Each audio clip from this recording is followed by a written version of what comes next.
Welcome to YOUCANIC. Today here in YOUCANIC we have a 2012 Subaru Impreza. This actually has a 2.0 liter motor in it. It's a 4-cylinder boxer style engine. So if we want to check our antifreeze, coolant levels, or be able to add coolant, we're going to come right here and we have the symbol for our hood to open, and we're just going to reach right below it, and it's a little black lever. And pull that, and that unlocks the safety latch from the front. And now we can go around front and open up the hood. Okay, so around front here, we're going to just pull up on the hood a little bit. Sometimes if you have the springs, it'll pop up. So you just pull up right here above and in the middle of the emblem.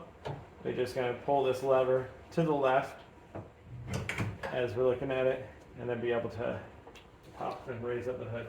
And then we'll take our support bar and be able to attach it in the top there. This is your overflow reservoir, and down here on the back side there is a line with the full mark, and then there's of course another line with the minimum mark.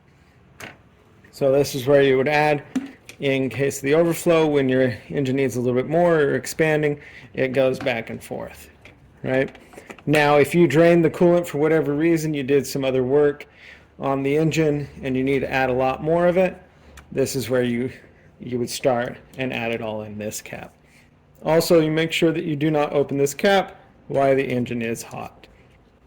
It will burn you, and that's not good.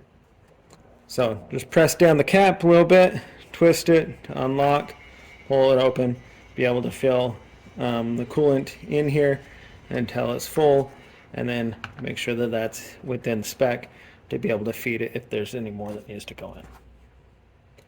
That's where you would add your engine coolant or antifreeze on your 2012 Subaru Outback.